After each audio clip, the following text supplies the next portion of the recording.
온전하신 주 그가 나를 기억하시리 매일매일 주 약속 기다려 잠잠하게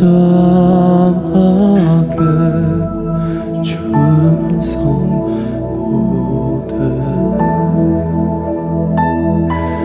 주의 사랑이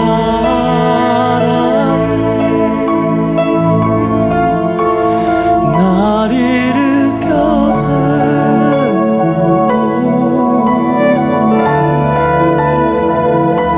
주의 능력이 날 온전케 하리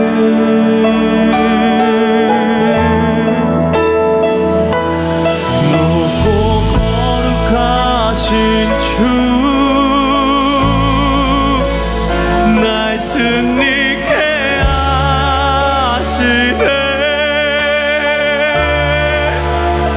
늘 함께 하신 주 영원히 찬양해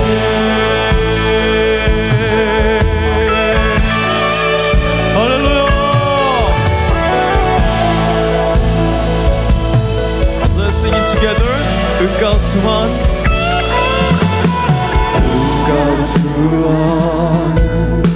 땅을 나가가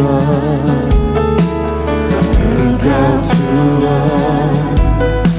땅을 나가라 스타파리 나한테 정지무 구달레나 너는 자왕무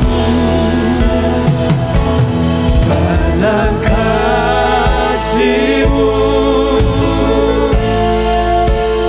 까만 바와 구나이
hadir di bait kudusnya.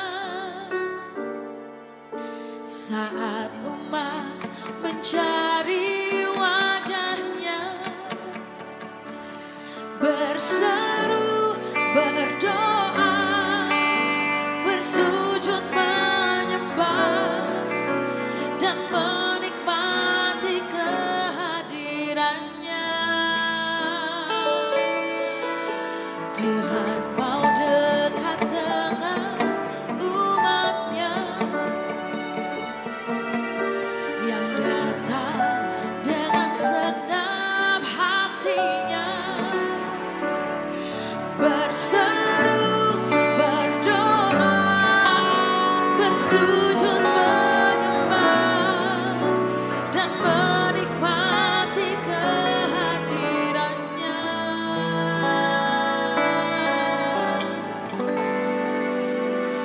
Hadiratmu memenuhiku,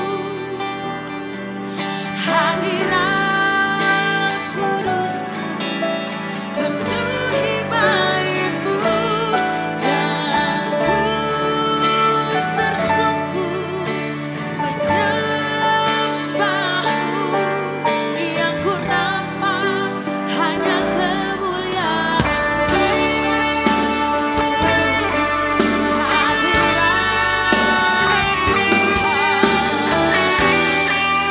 Mari sama-sama siang hari ini berikan yang terbaik buat Tuhan.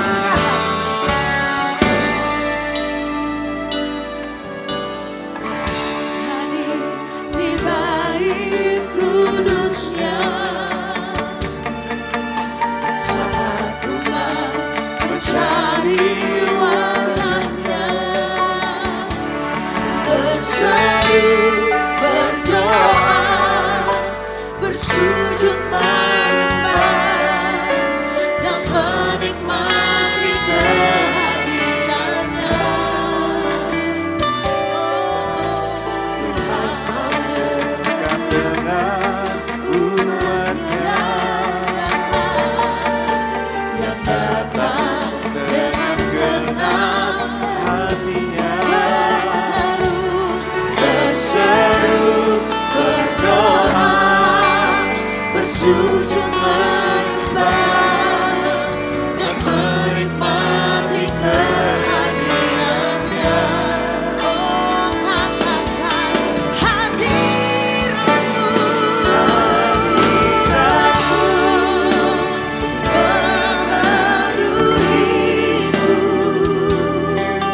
hadirat kudusmu penuhi baitmu, dan ku tersungkur menyembahmu. Yang ku nampak hanya kemuliaan hadiratmu, Tuhan.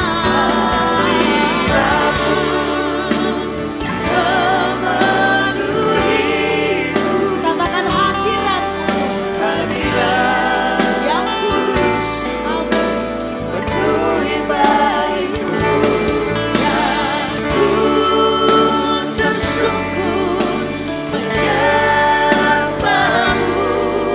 Yang ku nampak pada setiap orang yang percaya Tuhan, saja angkat suaramu, katakan hadiratmu memenuhiku. Katakan hadiratmu yang kudus, amin. Dan ku tersungkur menyembahmu. Yang ku nampak.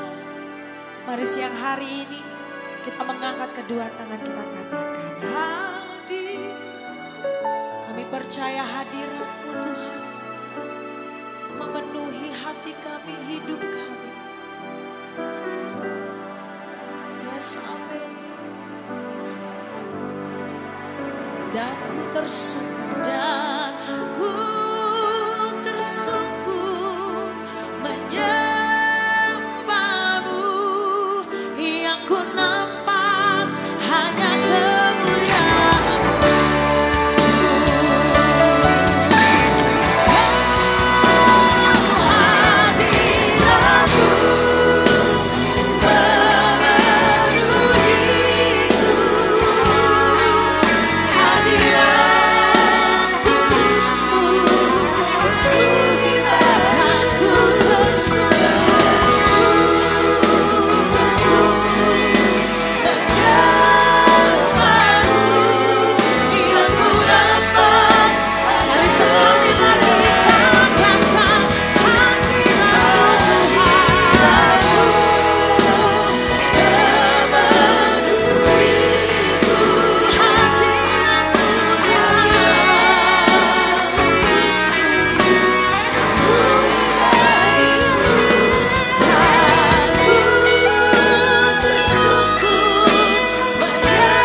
setiap semua yang Tuhan sudah lakukan dalam hidup kami. Untuk segala perbuatan-perbuatan-Mu yang ajaib. Kami berterima kasih Tuhan. Thank you Jesus. Thank you Jesus. Oh haleluya. Menyucikan, menguduskan kami semua. Inilah Tuhan umat-Mu saat ini. Tuhan, Engkau tidak pernah memandang muka, Engkau tidak memilih bentuk rupa, bentuk badan, tapi Engkau melihat hati kami. Oleh sebab itu hati kami persembahkan kepada Tuhan. Kau sucikan melalui firman Tuhan, supaya bangkit, ada satu kebangkitan yang luar biasa sesuai dengan visi-Mu. Begitu banyak anak muda, orang-orang pengusaha akan diberkati dan dipakai Tuhan, dan itu terjadi dan kami yakin dan itu sudah terlihat Tuhan. Terima kasih Bapa, di dalam nama Tuhan Yesus memberikan kesetiaan, kekuatan, ketekunan, kesabaran. Kiranya Tuhan Kau memberkati kami semua yang dalam pergumulan, yang sakit penyakit, yang punya masalah persoalan tantangan. Kami serahkan semua ke dalam tangan Tuhan. Engkau yang membangun masa depan mereka, Engkau yang membangun kekuatan mereka, Engkau yang membangun rohani mereka. Tuhan, sekaligus Engkau yang memulihkan tubuh hidup mereka. Di dalam nama Tuhan Yesus kami sudah mengucap syukur dan berdoa. Haleluya. Amin. Puji Tuhan, saudara yang dikasihi Tuhan. Ketika kita menantikan yang dikatakan visi Tuhan, itu tidak satu hari, tidak satu minggu, tidak satu bulan. Loh kenapa? Nerima visinya mudah. Tapi untuk menjalani sampai ke visi itu membutuhkan namanya ketekunan. Abraham disuruh pergi, dia pergi, visinya ada. Dia perjalanan ini yang berat. Perintahnya cukup berat, tapi jalan itu berat. Kenapa perintahnya berat? Karena perjalanannya berat. Amin. Kalau perintahnya baik, pasti jalannya nggak berat. Saudara, makanya Tuhan suruh kita punya ketaatan. Visi itu juga sama, diberikan gampang visinya. Jalani visi itu yang berat. Makanya saudara, kenapa kita kok nggak dapat Tuhan? Kalau Tuhan kasih seperti Yusuf, seperti Yakub, seperti Abraham, langsung kasih aja setengah tahun. Sampai Kanaan langsung dikasih anak si Abraham. Kenapa harus tunggu lama? Yakub juga sama, sudah merebut, dapat namanya hak kesulungan, meninggalkan harta nggak apa-apa. Kenapa harus pergi ke Laban? Kenapa harus ditipu lagi? Saudara, kok nggak langsung aja, nggak usah ditipu. Kenapa harus dapat Leah, kok nggak langsung Rahel? Betul saudara ya? Yusuf sama, dapat visi. Ngapain? Mestinya saudaranya mendukung dia, jadi langsung didukung semua. Kenapa harus masuk penjara? Kenapa harus masuk sumur? Kan Tuhan janji toh. Daud dikasih janji sama Tuhan. Kenapa mesti melewati? Loh bisa. Dia langsung hantam yang namanya Goliat. Langsung dihantam, langsung jadi menantu raja. Saudara, langsung dapat hadiah. Enak toh kita jadi itu aja. Dari orang biasa di gereja, dari biasa, ayo ikut, wih ada apa? Oh aku bantu pelayanan 1 tahun, langsung dapat saudara. Jadi menantu raja. Oh iya betul ini Pak, tunggu dulu. Setelah dapat menantu raja, dia punya pergumulan 10 tahun lebih. Justru raja yang memberikan anaknya, yang memberikan hadiah. Raja itu yang menjadi masalah bagi dia. Jadi tidak ada sesuatu yang mudah. Mudah didapat, pasti ada persoalan. Sukar didapat, tetap akan terjadi hal yang kehendak Tuhan.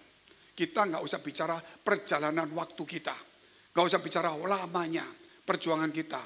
Tapi yang kita lihat itu bakal terjadi. Amin. Itu bakal terjadi. Terus kenapa Tuhan mesti tunggu lama? Perjalanan untuk menuju visi itu, saudara, Tuhan sedang mengubah karakter kita. Jadi bukan dipanjangin, diajar untuk belajar sabar. Belajar untuk tekun. Betul kan? Belajar untuk tetap mengandalkan Tuhan sesuai ajaran. Saudara. Terus itu dilatih. Gitu. Makanya soal memberi itu gampang. Saudara lihat itu, kalau saya lihat itu, untuk mendidik seorang anjing. Saudara bukan anjing, maksudnya untuk mendidik seorang anjing. Betul. Mendidik itu nggak langsung naik. Betul nggak saudara? No. Naik, nggak mau, naik nggak mau. Tidak, dikasih sedikit tuh dia naik. Nah, udah ngerti, oh dia naik. Tapi apa dikasih ini terus, sore dikasih terus enggak. Setelah itu disuruh lari, nggak ngerti lagi dikasih lagi, disuruh lari. Setelah itu nggak dikasih. Tapi dia mengerti. Jadi saudara, nggak mungkin semua itu Tuhan kasih begitu mudah. Sedikit demi sedikit, supaya kita punya hati ketaatan. Tapi akhirnya kita menjadi profesional dalam hidup kita. Jangan sampai berharap langsung dapat berkat besar. Semua yang dapat berkat besar di gereja ini, termasuk yang saya melayani selama 20 tahun, 18 tahun ini, yang dapat tiba-tiba besar, kebanyakan mereka punya masalah juga besar. Yang dapat agak belakang, mereka lebih kuat hidupnya. Itu saya sudah lihat, saudara. Karena Tuhan janji, ada visi, anak muda akan diberkati, pengusaha-pengusaha akan diberkati seperti anak muda juga akan dipakai Tuhan. Saya lihat itu. Tiba-tiba 1 tahun ada yang diberkati, 2-3 tahun, lama-lama jatuh. Saudara pasti lihat buktinya adalah. Mungkin yang beberapa teman sudah tahu. Tapi lama nggak dapat, saudara. 12 tahun baru dapat, dia bisa lebih baik daripada yang pertama. Itu ujian, nggak ada sesuatu dapat di depan langsung aman terus. Dapat di belakang nggak dapat terus, enggak. Kalau cepat dapat, saudara, mungkin saudara akan lihat teman-teman. Saya punya satu teman, saudara. Begitu dapat, dalam 5 tahun dapat kencang sekali. Ini cuma cerita aja. Dapat di gereja kita. Pelayanan sesuai visi, dia ikut menabur terus. Saudara. Sungguh-sungguh di luar kemampuan kita. Di luar pandangan kita. Orang ini gak mungkin menjadi mungkin. Utang bank bisa tertutup puluhan miliar. Saudara, semua dia punya rumah. Dulu gak punya rumah di luar negeri. Betul kan? Uangnya banyak kan? Yang mulai lain. Ternyata sama seperti pengamen. Setelah dapat pelan-pelan pelayanannya mundur.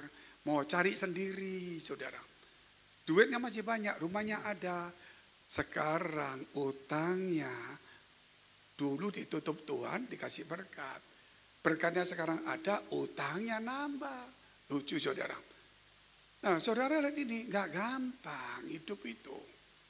Makanya yang dibutuhkan itu bukan di gereja ngejar berkat. Karakter kita harus dirubah. Men. Jadi yang lama tidak terima berkat, jangan putus asa. Jangan punya mental tempe, sembarangan saudara mengacaukan atau menggunakan apa. Tidak perlu. Tuhan sedang mendidik kita untuk mengandalkan Tuhan. Amin. Itu. Kalau kita nggak terlatih, nggak bisa. Oleh karena itu saudara gak gampang-gampang. Saudara hari ini kita akan banyak cerita saudara. Ya. Kita ini kalau orang dewasa rohani, kita akan naik. Dalam arti sini, supaya kita mengangkat kehidupan kita ini lebih, konsepnya lebih baik. Pandangan prinsipnya, lebih tinggi. Agak banyak cara berpikirnya, kedewasaannya, wawasannya, saudara. Tentu ada hal yang dirubah. Yang merubah siapa? Firman Allah adalah cermin untuk mengubah hidup kita. Tapi kalau firman Allah saudara bukan seperti cermin bagi kita. Dan kita tidak mau baca firman ini untuk membersihkan hidup kita melalui firman ini. Bahaya. Ketika kita mendengar firman Allah itu adalah cermin. Saudara untuk melihat diri kita. Oh aku ternyata nggak taat. Oh ternyata aku ini nggak tekun. Oh aku ini nggak sabar. Oh aku ini percaya Tuhan tapi nggak ngandalkan. Itu ketahuan semua. Itu cermin. Dan setelah itu baru teman-teman orang yang terdekat kita. Orang tua, orang yang mencintai kita sungguh-sungguh. Sorry ya, kamu kok gini. Tersinggung kita. Kok nggak dipuji. Nah jiwa saudara sedang dididik itu. Itu loh dirimu, lihat itu loh dirimu. Jiwa itu loh yang mengganggu kamu. Gampang tersinggung, gampang marah, itu tidak baik. Amin. Walaupun orang itu nggak benar, kamu nggak usah respon. Buat apa? Gitu loh. Merugikan dirimu sendiri. Ya gak baik. Itu kamu harus terima.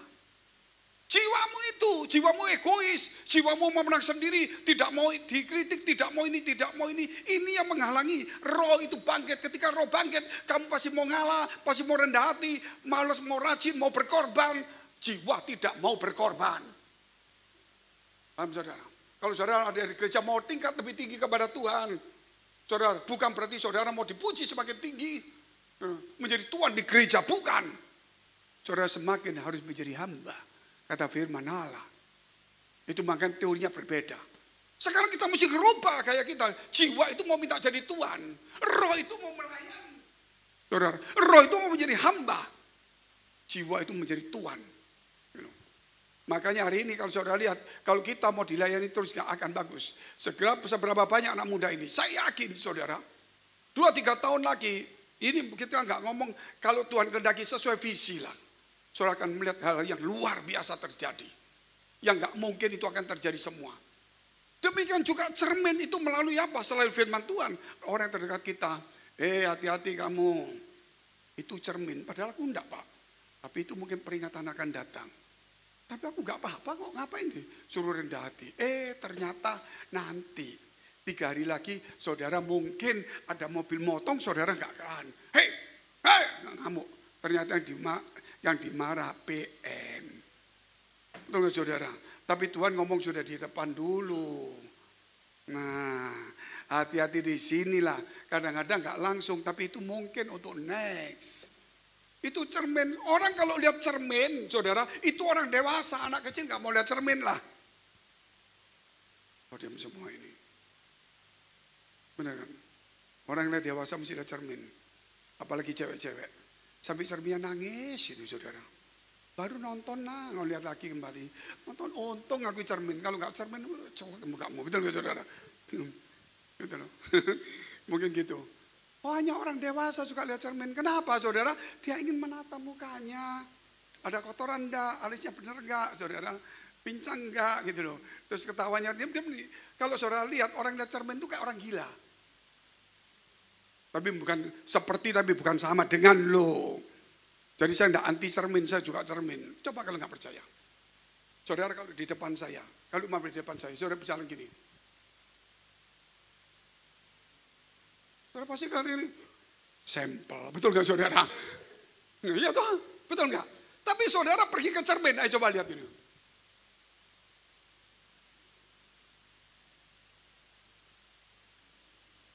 Oh, semua digaya. Gitu loh. Cerminnya bilang gini ya.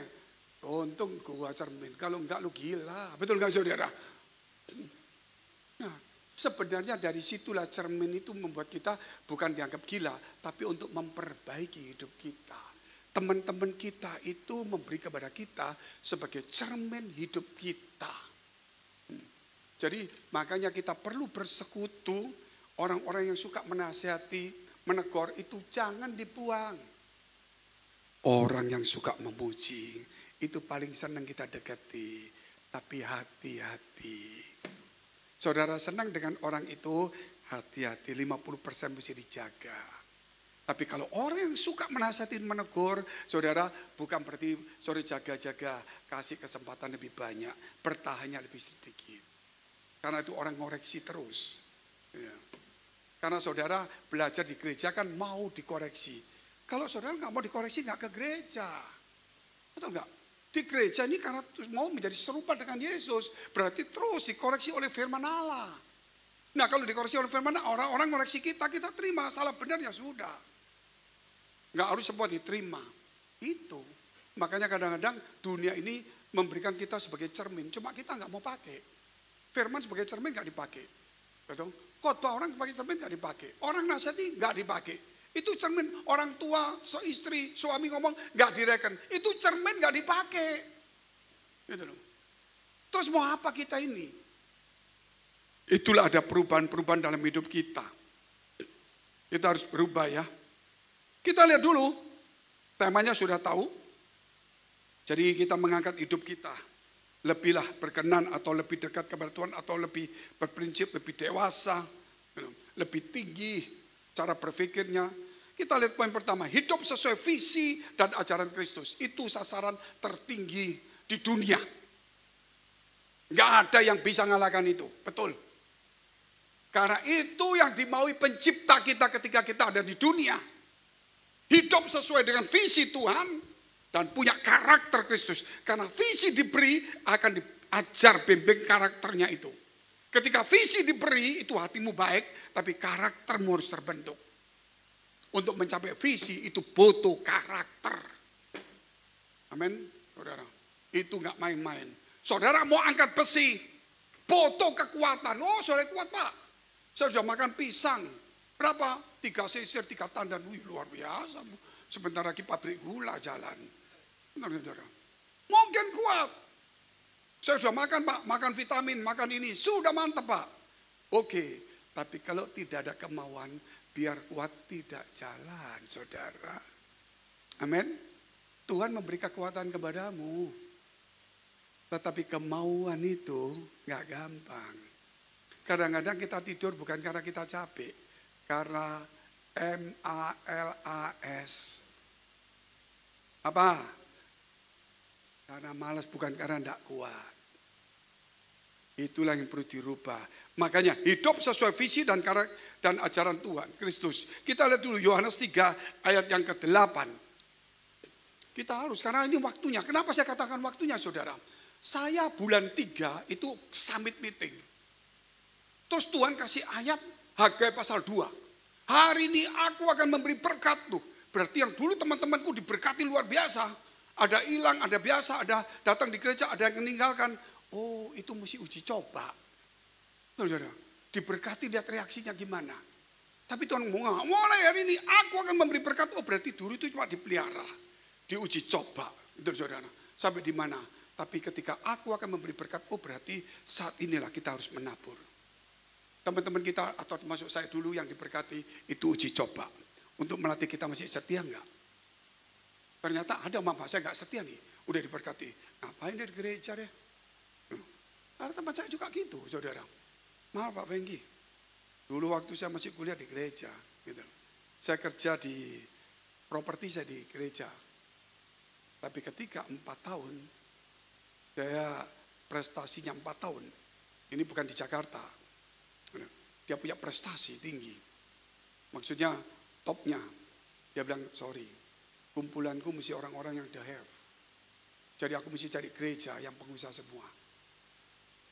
Saya mau tanya dia, kamu pasti juara itu, kamu kumpul the have?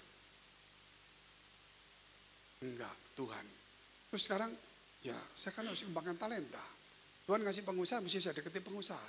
Oh, jadi bukan cari Tuhan.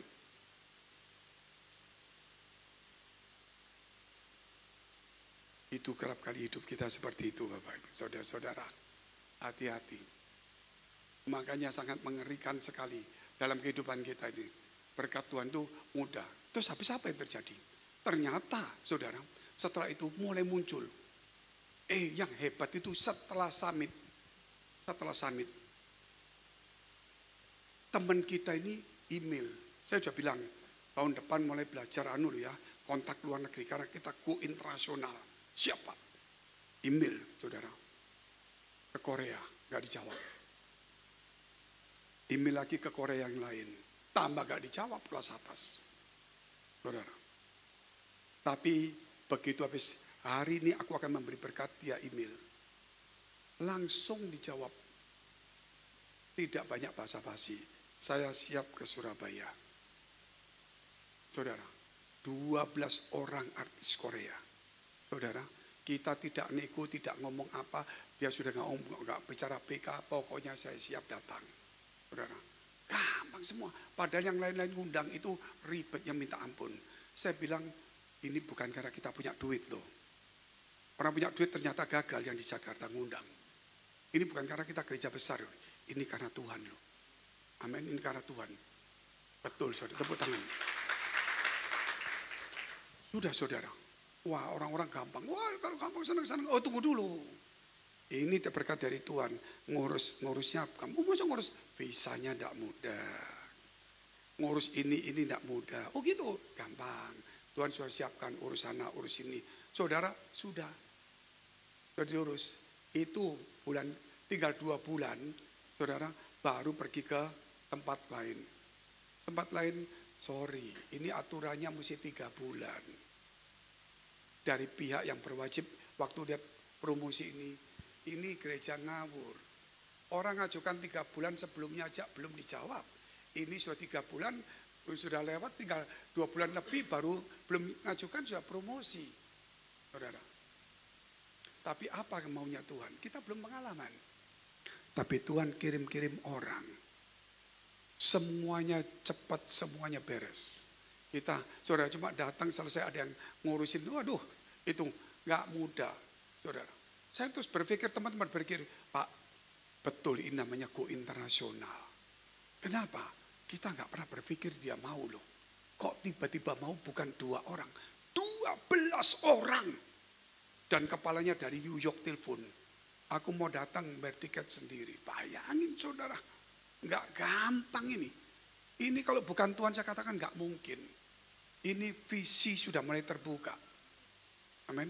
Jadi kita mau tidak mau harus belajar hidup di dalam visi. Dan kembali ke ajaran Yesus. Tinggalkan gaya lama. Tinggalkan mengandalkan kekuatanmu sendiri. Belajar ketekunan. Belajar kesabaran. Belajar rendah hati. Belajar. Karena Tuhan sedang mempersiapkan untuk mencapai itu harus kita lewati. Supaya kita mencapai itu. Sudah, itu visi pasti terjadi, gak usah takut. Kita lihat dulu ayatnya. Angin bertiup kemana ia mau. Dan engkau mendengar bunyinya, tetapi engkau tidak tahu dari mana ia datang atau kemana ia pergi. Demikianlah halnya dengan tiap-tiap orang yang lahir dari roh. Yang dari roh, saudara, dia tidak tahu mau kemana. Karena Tuhan sudah tentukan harus kemana. Dia merencanakan, tapi Tuhan yang menentukannya. Luar biasa enggak? Jadi enggak sama, kita tetap merencanakan. Tapi Tuhan yang menentukannya. Sehingga kita ini tahu, kita mau ke sana. Tapi roh membawa ke tempat yang lain. Artinya di sini, secara akal budi, sekolahan, engkau harus belajar. Tetapi rohmu harus bangkit. Kalau roh kita tidak bangkit, akal kita akan jalan terus. Bukan salah, tapi kita tidak akan pernah berjalan dengan roh Allah. Itu pentingnya. Kita nggak salah untuk belajar. Kita nggak salah untuk ambil kekuatan. Saya juga sama. Tetapi roh saya harus bangkit. Amin. Jadi hari di sini jangan takut, saudara. Saya kalau lihat masa depan saya nggak takut. Kenapa? Saya nggak berpikir mau jadi nggak jadi. Karena yang saya pikir itu visinya di sana. Bagaimana tinggal saya jalan di sana kuat? Enggak. Gitu loh. Kalau yang lain-lain di tengah jalan dapat rumah hilang, dapat ini hilang, biarin. Karena kita bukan dapat ini, kita harus dapat visinya. Tepuk tangan dulu untuk Tuhan. Orang bilang, ya Pak, visi Pak, diberkati aku sudah dapat berkat Pak, sudah dapat istri, dapat rumah Mama, dapat kedudukan. Visinya belum dapat kamu, berkatnya baru kamu dapat. Kenapa? Dari kamu dapat gitu aja mentalmu sudah berubah, karaktermu sudah berubah. Tipenya kita sudah bukan tipe lagi untuk orang yang setia mengawal Tuhan. Tapi kita menjadi seorang pengamen. Tahu pengamen ya? Begitu, wah aku cinta Tuhan. Begitu dikasih hilang. Pengamen. Tapi saya tidak katakan saudara pengamen, enggak loh. Jadi memang kita penyanyi, bukan pengamen. Nanti yang tersinggung semua repot. Tidak mau nyanyi nanti di sini. Ada wial enggak? Nanti saya dianggap pengamen. Bukan saudara. Kisah Rasul 16 ayat 6 sampai 10. Ini luar biasa anak muda. Saya sendiri aja lebih terbakar-bakar dari anak muda. Cuma saya nggak mau jadi muda lagi. Kalau mau jadi muda lagi, kehilangan kesempatan saya yang sekarang. Walaupun sudah ada usia dikit, tapi saya mendekati visi saya. Saudara nggak usah lebih tua lagi, karena saudara juga sama waktunya sama saya mendekati visi. Kalau saya balik muda, nunggu 40 tahun lagi, nggak mau, saudara. Karena bagi saya bukan soal mudanya, bukan soal uangnya.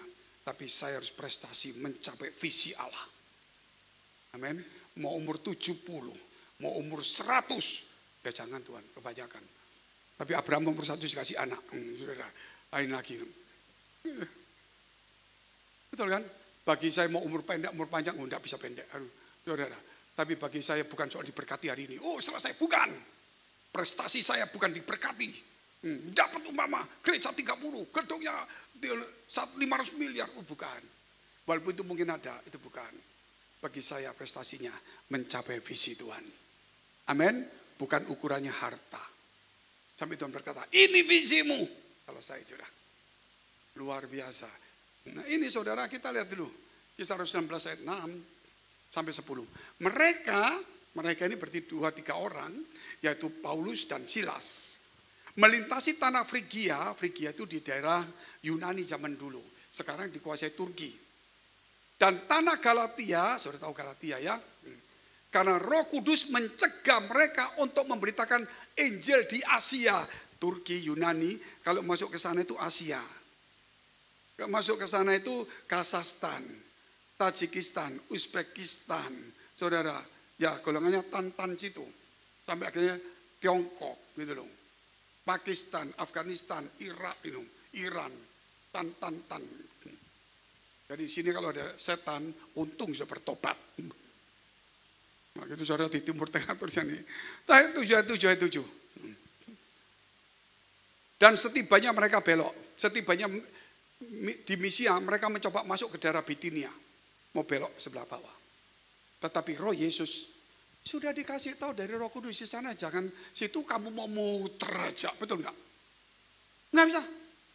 Balik. Untuk memberitakan pelayanan itu pun masih membutuhkan tuntunan Roh Kudus. Berarti kita boleh pakai akal kita. Betul kan? Boleh dong. Tapi kalau roh kita padam, akal yang jalan. Akal tetap dipakai, tapi roh yang menentukan. Itu yang benar. Ini. Terus, 8. Setelah melintasi Misia, mereka sampai di Troas. Sampai di Troas, aku dari situ Roh Kudus bilang jangan. Rohnya tahu dia ada Tuhan. Belok sini muter aja. Nanti kita belok-belok situ. Roh Yesus ngomong jangan. Sudah memang nggak boleh. Balik. Ya kita kemana ya? Situ nggak boleh. Pelayanan nggak boleh. Gimana? Pada malam hari mereka ketika diam-diam tampaklah oleh Paulus suatu penglihatan. Ada seorang Makedonia ternyata di utara. Bukan ke timur. Yunani kalau ke timur daerah Asia Tengah. Asia sana saudara. Ternyata dia lihat utara Makedonia. Ya, saudara. Tuh, Makedonia nggak tahu Pak. Oke, kalau nggak tahu memang saya juga belum ke sana. Kalau Hongaria pasti tahu. Walaupun belum pernah pergi pasti tahu. Kenapa? Karena itu sudah favorit. Dan saudara saya lihat kalau ditanyai pasti ada kata-kata bisa pergi Hongaria. Betul nggak? Saya bisa baca hati saudara loh. Hongaria itu sebelum Hongaria itu Makedonia. Ya dari situ lah semua. Maka di situ dia melihat ada seorang dari Makedonia malam hari. Tapi tidak lihat maksudnya penglihatan. Berseru kepadanya, menyeberanglah kemari, tolonglah kami. Sama satu orang. Tapi kata kami. Terus 10. Setelah Paulus melihat penglihatan itu, segeralah kami mencari kesempatan untuk berangkat ke Makedonia. Karena dari penglihatan itu kami menarik kesimpulan bahwa Allah telah memanggil kami untuk memberitakan Injil kepada orang-orang di sana. Jadi kita tetap melayani Tuhan dengan akal, kekuatan, kepandaian kita. Tapi ingat, roh kita tetap harus bangkit Bapak, saudara-saudara. Kalau roh kita tidak bangkit, kita pelayan, beritakan Injil gue. Kemana? Ya kasih Allah. Saudara, Roh Kudus bilang jangan. Angin apa yang ngomong ini? Yesus ngomong, siapa yang ngomong? Tetaplah beritakan Injil kok dilakukan. Ini tugas mulia. Dia memberitakan Injil. Wah ini sampai gak tidur. Hebat gak orang ini? Hebat. Yesus ngomong pemberontak tidak taat. Loh melayani Tuhan. Tidak taat. Itulah hati-hati. Makanya roh harus bangkit. Kalau roh tidak bangkit, kita tidak tahu taat apa tidak. Kalau roh bangkit baru kita sadar bahwa kita melayani bisa juga gak taat. Bukan pelayanan itu yang hebat. Tapi arah yang Tuhan tunjukkan, visi itu yang menentukannya. Oke kita lihat saudara. Kita lihat hal yang kedua. Buah dari kehidupan bukan pengetahuan. Buah dari kehidupan bukan pengetahuan. Itu jelas. 1 Korintus 13 ayat 8-10. Dan ayat 13. Kasih tidak berkesudahan. Nubuatan akan berakhir. Mau ngejar nubuatan pasti ada akhirnya. Bahasa roh akan berhenti. Mau ngejar berhenti. Bukan nggak boleh. Pengetahuan akan lenyap. Mau belajar nggak salah juga. Tapi ini semua lenyap. Berhenti. 9. Sebab pengetahuan kita tidak lengkap. Dan nubuatan kita tidak sempurna loh. Ingat saudara. Terus kalau kita ngejar yang gak sempurna kan sayang. Boleh ada tapi nggak usah dikejar, nggak sempurna. Terus 10. Tetapi jika yang sempurna tiba, maka yang tidak sempurna itu akan lenyap. Jadi ketika saudara, aku mau butuh dong nubuatan, pasar roh, pengetahuan dong gua, gitu loh. Tapi ini nggak sempurna loh, nggak apa-apa gua nggak dapat. Pokoknya gua harus dapat nih. Tunggu dulu, kalau yang sempurna kamu dapat, yang nggak sempurna kamu akan tinggalkan. Tapi kalau kita masih mengejar 3 ini, saudara, yang nggak sempurna, berarti kita belum sempurna. Jadi saudara ngejar nubuatan terus, pasar roh terus, nggak salah. Karena itu bukan salah, tapi tidak sempurna. Terus harusnya kita cari yang sempurna. Kalau sempurna itu datang, maka yang tidak sempurna hilang. Betul kan? Kita sudah tidak ngejar itu. Apa yang kita kejar? Ayat 13. Makanya gereja ini mengajar ke sana. Bukan anti nubuatan, bukan anti pasar roh, bukan. Boleh ada. Boleh ada. Tapi itu bukan finishing. Itu hanya cuman ya, anggap yang sudah ada. Tapi kita mengejar yang di atas. Makanya dikatakan tema ini, saudara, bahwa kita harus naik ke atas. Demikianlah tinggal ketiga hal ini, yaitu iman, pengharapan, dan kasih. Dan yang paling besar diantaranya ialah kasih. Kalau saudara baca itu, kasih itulah yang sempurna. Nubuatan tidak mengampuni orang. Bahasa roh masih egois. Pengetahuan menjadi sombong. Kasih itu murah hati. Kasih itu panjang sabar. Kasih itu tahu sopan santun. Kasih itu berkorban. Amin. Luar biasa enggak? Itu yang penting. Makanya saudara, buah dari kehidupan bukan pengetahuan. Banyak orang cari pengetahuan. Tunggu dulu. Buah kehidupan itu lebih penting dari pengetahuan. Gak usah ngomong gitu. Kita kembali ke zaman Eden. Siap-siap kembali ke zaman Eden ya. Tuhan ngomong apa di zaman Eden? 2. Jangan kamu makan buah pengetahuan baik dan buruk. Kamu akan mati. Buah kehidupan kamu boleh makan. Betul gak saudara? Sekarang kita di gereja. Gitu loh. Kejar pengetahuan, nubuatan.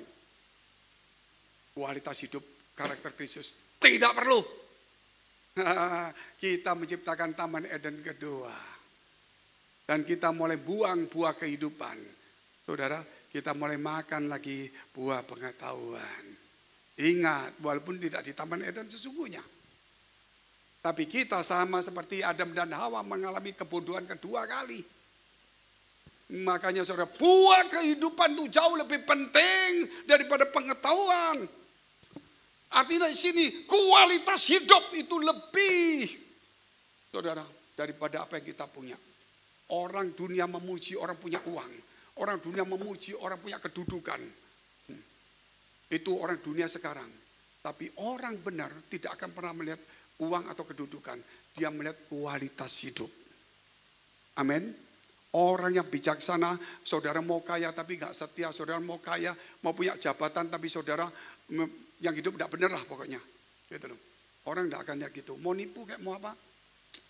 Ada, sudah. Tapi orang dunia, gak fun ya. Karena dia cuma lihat kedudukan, lihat uangnya. Tapi orang benar gak ada gunanya. Kualitas hidup jauh lebih berguna. Amin. Apalagi Tuhan. Tuhan tidak akan lihat harta karena dia yang memberi harta. Kedudukan dia yang mengizinkannya. Tapi kualitas hidup itu yang Tuhan minta dalam hidup kita. Kan? Nggak ada orang yang hidupnya yang betul-betul mau cari barang yang tidak berkualitas.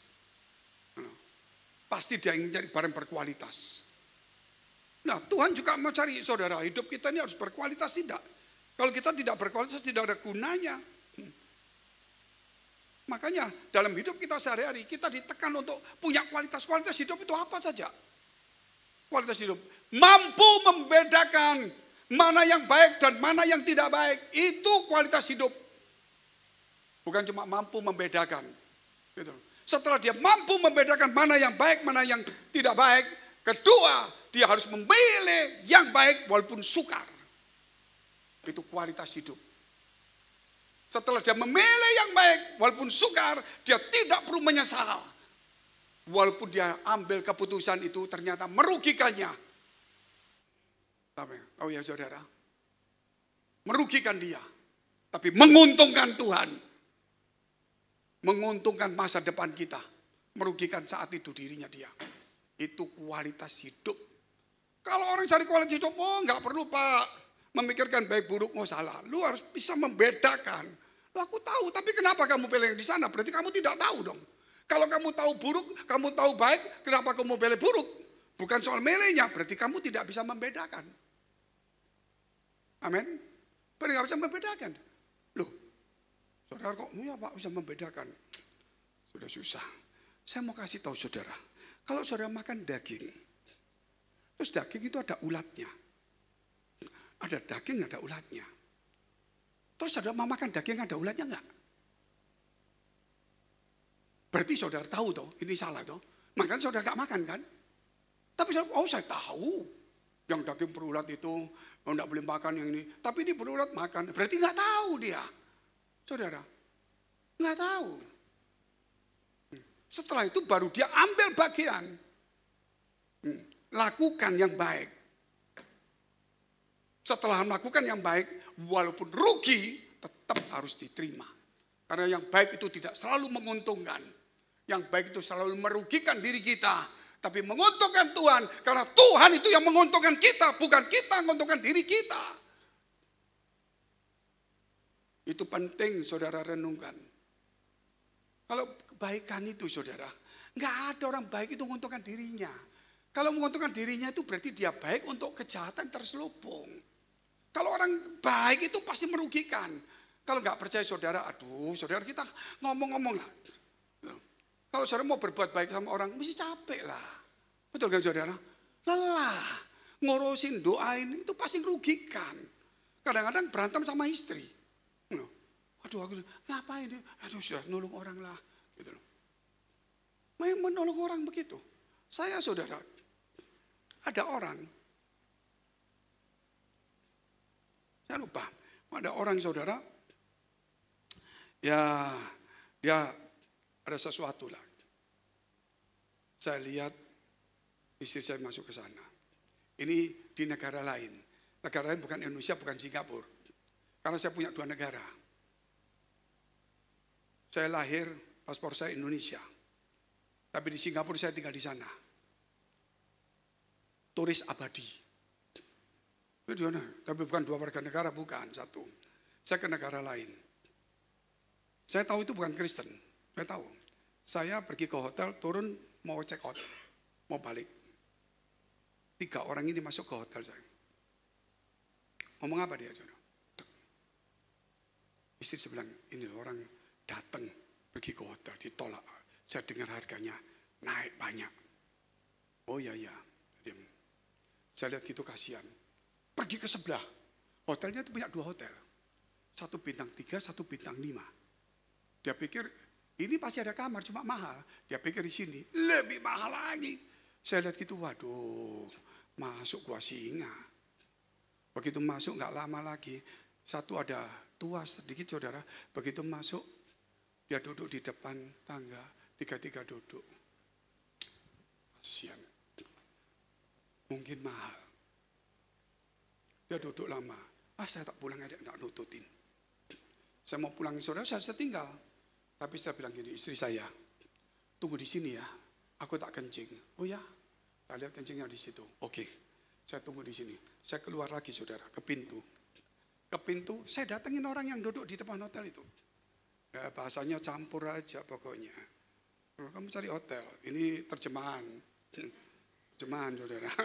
Nah, pokoknya dia ngerti, saya ngerti lah. Bahasa roh, bahasa mengerti, bahasa kasih, campur semuanya. Betul kan? Itu, mau cari hotel, iya. Mahal semua, iya. 1, kamu salah. Jangan langsung ke hotel, mesti pakai aplikasi. Cariin ini. Gak ngerti. Gak ngerti, oke.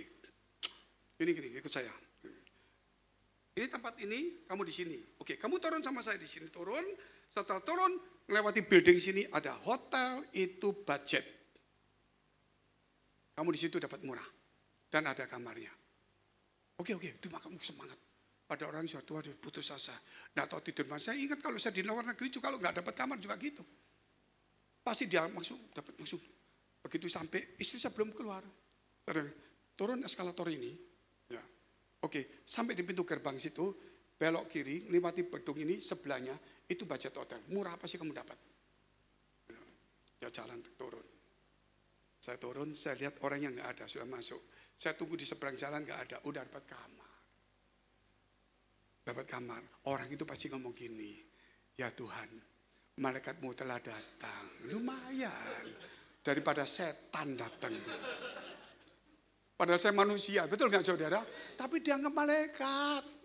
Daripada saudara tiba-tiba setan, nggak enak. Saya diam-diam sudah dianggap malaikat. Bayangin. Luar biasa. Dia tidak kenal saya. Pasti dia ngomong gini. Orang itu kok hilang ya? Itu tidak mungkin. Dia bukan Kristen. Tapi dia tahu kalau saya Kristen. Itu malaikat Tuhan itu. Luar biasa. Padahal malaikatnya masih jalan kaki, saudara. Masih ngurus paspor. Benar kan saudara? Dari sinilah saya mau kasih tahu saudara. Kita ini harus mengubah hidup kita. Kualitas hidup lebih penting. Jadi buat dari kehidupan itu penting. Jangan cuma pengetahuan firman hari ini. Kita tahu visi di gereja ini, kita tahu. Tapi saudara, aku tahulah, tak tunggu 10 tahun. Nunggu tidak ada hasil. Karena kita tidak bekerja. Bekerja tidak tepat karena tidak sesuai dengan arahan Tuhan. Saudara, sesuai dengan arahan Tuhan, oke, tapi karakter tidak terbentuk. Itu gak main-main, itu rentetan saya kasih tahu.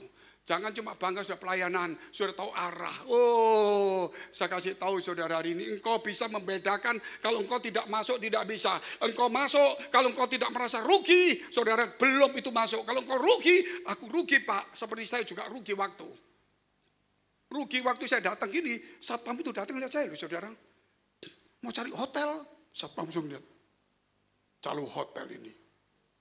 Betul nggak saudara? Dianggap saya calo hotel. Saya pikir mau musik apalah. Gitu. Nanti dia mau tanya gitu, Bapak calo? Gitu. Calo apa aku tak tunjukkan saudara. Baru check in ini, baru check out ini. Betul nggak saudara? Kalau saya gitu. Makanya di sini nggak gampang. Mesti berani rugi, walaupun tidak rugi banyak. Rugi waktu, rugi perasaan. Itu pasti. Tetapi disitulah Tuhan yang diuntungkan. Kalau Tuhan diuntungkan, dia bagi hasil dengan kita. Amin. Bukan berarti uangnya, maksudnya dia diuntungkan, dia yang mengatur nasib kita. Kalau saudara nggak mau dirugikan, berarti saudara yang ngatur nasibmu. Makanya kekiro terus saja sampai dunia kiamat. Maksud saya belajar punya murah hati sama Tuhan. Amin. Itu sisihkanlah dalam hidupmu sebagian hal-hal untuk berbuat untuk kemuliaan nama Tuhan. Untuk melayani, kalau tidak membuang perasaan kita. Kalau tidak merasa mau dirugikan. Kalau tidak mau berkorban. Bukan pelayanan. Itu hanya cuma cari kedudukan. Salah? Tidak. Tidak salah. Tempat yang salah. Ini gereja, bukan DPR. Nah, ini gereja, bukan tempatnya pengusaha. Ini gereja, bukan tempatnya orang dunia. Itu saudara. Jadi tidak cari kedudukan di sini. Mencari Tuhan. Mengubah hidup kita. Punya kualitas. Kita sekarang itu di dunia sekarang di gereja ini sama. Ini yang seperti Taman Eden semuanya sekarang. Walaupun bukan sesungguhnya. Pengetahuan, karunia-karunia, atau tadi buah kehidupan. Ingat. Oke, yang ketiga. Pribadi yang simpati. Wah, ini benar saudara. Pribadi yang simpati. Ngomong-ngomong saudara. Ternyata setelah saya jalan, saya lihat ini orang bukan Kristen. Ya, saya tidak boleh katakan dia pasti karena dia seperti ini. Tapi saya lihat dari belakang. Setelah saya tonton di pintu ini nanti belok kiri ya. Yang bapak tua itu rumah gini ya. Sama saya.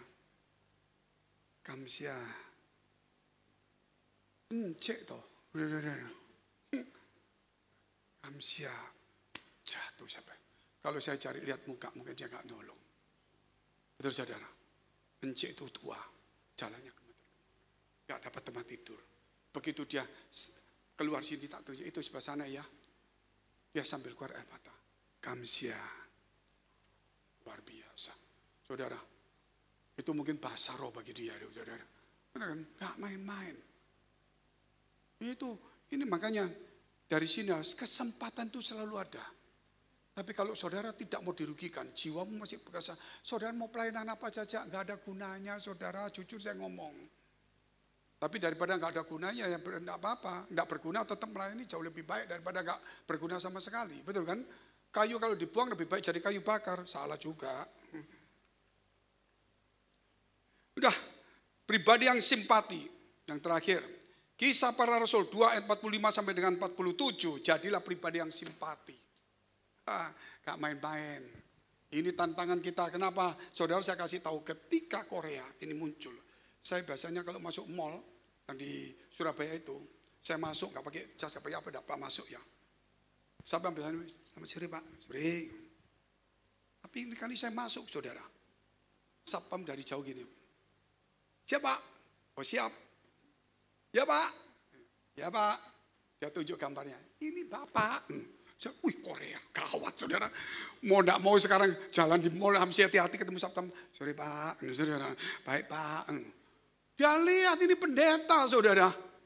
Hati-hati di sini banyak orang-orang dulu. Itu pendeta di sana duduk-duduk. Kayaknya. Begitu di WC gebrak-gebrak, telepon ngamuk-ngamuk. Ya itu bahaya. Itu saudara. Ingat, jabatan itu bukan waktu di gereja. Kalau di gereja aja tidak baik. Apalagi di luar. Jabatan itu di gereja, betul. Tapi itu melekat di luar gereja. Walaupun tidak berfungsi melayani. Tapi jabatan tetap melekat walaupun fungsi tidak ada. Saudara, mungkin kamu tidak melakukan yang baik, nggak apa-apa. Karena kamu bukan fungsi di gereja, di luar dunia, di luar gereja.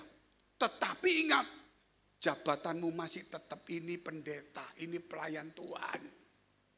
Walaupun di tempat usahamu, saya bukan pendeta, di tempat ini saya pengusaha. Iya, jabatanmu masih ada di dalam tubuhmu. Walaupun di sini kamu bukan jabatannya itu, kamu jabatan direktur, tapi jabatan pendeta, hamba Tuhan, pelayan Tuhan, pekerja Tuhan masih melekat di kabel kamu. Ingat saudara, gak main-main. Mengubah. Kita lihat tuh ayatnya. Anak muda siap-siap, karena ini Tuhan sudah bikin gerakan luar biasa loh. Dan selalu ada dari mereka yang menjual harta miliknya. Saya tidak suruh saudara seperti ini. Tapi ini contoh. Itu di yang lalu. Ini yang 2000 tahun lalu. Lalu membagi-bagikannya kepada semua orang sesuai dengan keperluan masing-masing. Saya tidak menyuruh saudara menjual harta. Tapi minimal saudara bisa membagikan sedikit yang saudara punya untuk orang yang butuh. Kalau tidak membagikan nggak apa-apa. Jangan merampas. Jangan mengambil. Saya ingat di NTT, sebelum saya datang di NTT. Tahun 96. Oh itu nggak ada jalanan gelap semuanya. Saya waktu pelayanan di NTT. Itu yang datang pendeta pun nggak berani. Bau minuman semua malam-malam. Saudara golok ditaruh di depan situ. Kaki naik di mimbar. Gimana kamu? Saya kesuruh khotbah begitu. Sudah selesai kolektor dijalankan. Sudah selesai. Balik di mimbar. Kosong. Hebat tuh. Ngisi-ngisi diambil. Ngisi-ngisi diambil. Ngisi-ngisi diambil. Gak tahu yang ambil mana. Pokoknya terakhir tek. Kosong. Saya bilang kalau nggak memberi itu bukan saudara. Maksud saya cerita sampai gini. Nggak apa-apa saudara. Kalau engkau tidak memberi nggak apa-apa. Tapi jangan mengambil. Itu bukan hakmu. Amin. Kalau engkau tidak membagi-bagikan sesuatu. Yang penting jangan ngambil miliknya orang lain. Kalau engkau tidak bisa berbuat baik. Nggak apa-apa. Jangan berbuat jahat. Ya ini boleh tepuk tangan untuk dirimu. Saya tidak paksakan saudara berbuat baik. Kalau nggak bisa nggak apa-apa. Tapi jangan berbuat jahat. Kalau tidak bisa membagi, jangan merebut mengambil punyanya orang lain. Amin. Kalau bisa, oke. Kalau nggak bisa, jangan ganggu. Itu lebih baik daripada saudara merampas punya orang lain. Terus, dengan bertekun dan dengan sehati, ini karakternya sudah terbentuk orang ini. Makanya dia bisa ada perubahan hidupnya. Dengan bertekun dan sehati, bukan sejiwa saja, sudah di atas jiwa itu. Mereka berkumpul tiap-tiap hari dalam bait Allah. Tiap-tiap hari bait Allah. Sentra baru 3 kali ibadah. Jam pertama datang begini. Jam kedua ikut ibadah sudah mulai gini. Terima tamunya. Jam ketiga udah pusing. Itu setiap hari. Saya tidak tantang saudara setiap hari. Tapi artinya di sini ibadah saudara cuma hari Minggu. Tapi setiap hari engkau tetap ibadah sama Tuhan di dalam kehidupanmu sehari-hari. Amin. Jadikan dunia ini saudara adalah gereja. Makanya gereja terkecil adalah rumahmu. Gereja yang sekarang organisasi adalah tempat ini. Gereja terbesar adalah dunia ini. Dimanapun kamu berada, di rumah, di gereja maupun di dunia, itu gerejamu. Cuma bentuknya lain. Makanya Tuhan berkata, jadikan semua bangsa muridku sampai ke dunia. Amin. Saya di luar gereja, saya anggap itu juga gereja saya. Memang tidak saya pakai jas terus khotbah gitu. Tidak. Tapi kelakuan hidup saya mesti berubah. Jarang ada orang saudara mau menjadikan dunia ini gerejanya. Bukan gedung gereja terus jalan sedikit berdoa. Bukan. Di sini kamu berdoa. Di rumah engkau bisa menjadi imam. Tapi di luar dari gereja, engkau adalah jemaat. Amin. Yang mulai memuji Tuhan melalui perbuatanmu. Bukan melalui perkataanmu, haleluya, enggak perlu. Biarlah perbuatanmu memuliakan Tuhan. Itu Matius, Tuhan ajarkan pertama itu. Terus ayat yang terakhir. Sambil memuji Allah. Dan mereka disukai semua orang. Ini orang yang simpati. Ini. Bagus ini. Pribadi yang simpati ini. Banyak orang memuji Allah. Tapi orang muji-muji. Kelakuan. Tapi ini sambil memuji Allah. Mereka memuji. Dan mereka disukai semua orang. Kalau sampai belum disukai orang, jangan sekali-sekali ngomong shalom. Orang dengar ini mulut apa ini? Nanti dianggap orang itu saudara nganggap dia itu menghujat Allah. Bukan. Sebenarnya dia melihat kita ini ada yang ketidakcocokan dalam mulut sama perbuatan kita. Sehingga orang kalau memandang kamu remeh rendah, bukan karena kekayaan saja. Untuk orang-orang tertentu yang rohaninya tinggi, memandang kamu rendah bukan karena kamu miskin. Mungkin engkau kaya tapi dia memandang rendah bukan karena kekayaannya. Kenapa? Ya karena itu saudara. Kita memuji Tuhan tapi kita tidak disukai orang. Kalau mau jadi pendeta pelayan Tuhan, mau jadi jemaat, belajar disukai orang. Amin. Disukai orang bukan berarti saudara nempel-nempel begitu, enggak. Dan tiap-tiap hari Tuhan menambah jumlah mereka dengan orang yang diselamatkannya. Ini, saudara. Jadi hari-hari seperti ini kita punya karakter 20 berapa itu? 28. Saudara mesti pakai. Tadi saya tidak tahu diumumkan enggak. Tapi hari ini kita mesti bicara karakter hari Kamis itu apa? Tadi ibadah pertama, ibadah kedua mesti harusnya setelah khotbah. Gembala harus menyampaikan karakter hari Kamisnya. Dan jemaat harus ikut. Nah ini nanti setelah ibadah, amin. Nanti setelah pengumuman selesai, gembala naik sambil mau kita baca bersama-sama. Bukan doa Bapak kami. Karakter hari Kamis. Apa yo? Nah, sabar, ramah, jujur. Terus, kenapa jujur sama berhikmat digabung? Karena kalau orang jujur nggak berhikmat, jadi bulan-bulanan. Nah ini ngaturnya nggak sembarangan. Walaupun menurut saya orang kurang, tapi ini sudah betul-betul yang terbaik yang bisa kita lakukan. Apa tadi? Coba dari belakang. Sudah kita bangkit berdiri. Yang gembala ngomong puji Tuhan aku gak maju nanti. Itu latihan saudara. Mari kita tunduk kepala kita berdoa. Bapa kami dalam surga yang kami kenal dalam nama Tuhan Yesus. Terima kasih atas segala firman Tuhan hari ini. Sehingga kami boleh mengerti dan meningkatkan kehidupan rohani kami. Setingkat lebih tinggi dalam konsep dan wawasan kami. Supaya kami bukan pengetahuan, bukan nubuatan, bukan karunia. Tapi kualitas hidup, buah kehidupan. Itu penting dalam hidup kami. Tuhan kami tahu yang baik. Kami bisa membedakan, tapi kami tidak pernah melakukannya. Kami melakukannya, tapi kami tidak pernah berkorban. Karena kami tidak mau dirugikan. Jiwa kami masih menguasai. Pelayanan kami itu masih akal budi. Kami masih banyak pikiran kami. Tuhan, Sehingga kerap kali kami merasa pelayanan itu adalah nomor satu. Tapi kami lupa dalam pelayanan, kami menjadi tidak taat kepada Tuhan. Karena roh kami tidak pernah bangkit. Biar hari ini dalam pelayanan kami, roh kami akan bangkitkan. Supaya jiwa kami boleh dipimpin oleh roh kami. Urapi kami semua di tempat ini, sucikan, kuduskan kami semua. Mari kita saudara kita berdoa untuk semua gereja, doa syafaat. Kami berdoa untuk semua gereja yang ada di seluruh dunia. Dari hamba Tuhan sampai kepada umat Tuhan. Kiranya Engkau memberkati mereka supaya menjadi berkat dan hidup mereka berdampak. Supaya di mana gereja mereka melayani dan berjemaat, dipenuhi orang-orang yang takut akan Tuhan dan tulus hatinya. Kami berdoa Tuhan untuk semua gereja yang ada di seluruh dunia. Supaya mereka bersatu rukun dan tidak terpecah-pecah. Supaya dunia percaya Yesus adalah Tuhan bagi kemuliaan Allah Bapa di surga. Demikian gereja di mana kami menggembalakannya. Gereja Blessing in the Spirit. Kami berdoa Tuhan untuk setiap persembahan yang persembahkan umat-Mu. Kiranya menjadi dupa yang harum di hadapan Tuhan. Dan Kau memberkati semua pekerjaan rumah tangga, kesehatan, iman rohani mereka. Sampai ke anak cucu mereka.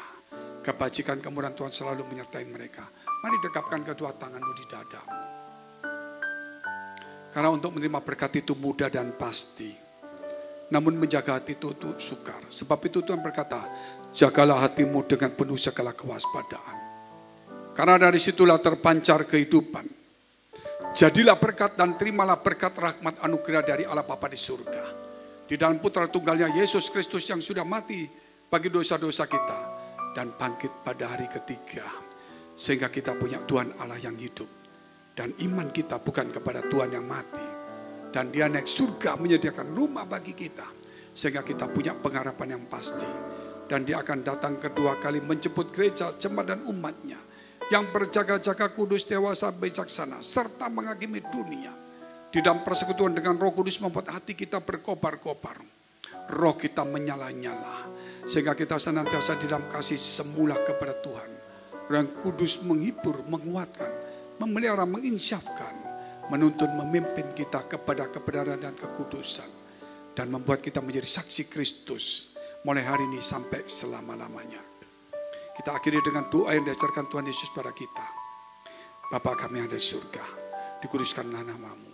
Datanglah kerajaan-Mu. Jadilah kehendak-Mu di bumi seperti surga. Berikanlah kami pada hari ini makanan kami yang secukupnya. Dan ampunilah kami akan kesalahan kami. Seperti kami juga mengampuni orang bersalah pada kami. Dan janganlah membawa kami ke dalam pencobaan. Tetapi lepaskanlah kami daripada yang jahat. Karena Engkau yang punya kerajaan dan kuasa dan kemuliaan sampai selama-lamanya. Amin.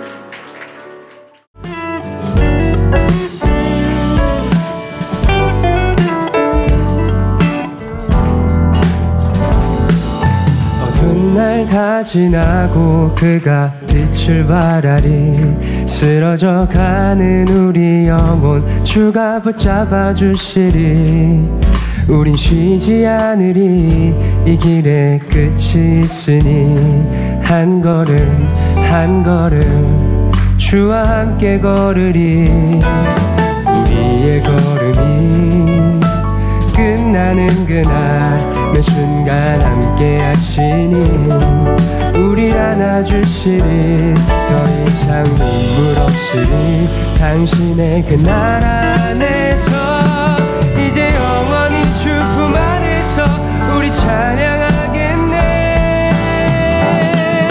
우리 가는 이 길 세상이 미련하다 해도 우리는 주가 보여주신 그 한 소망이 있으니 어둠의 조각조차 그곳에 발들이지 못해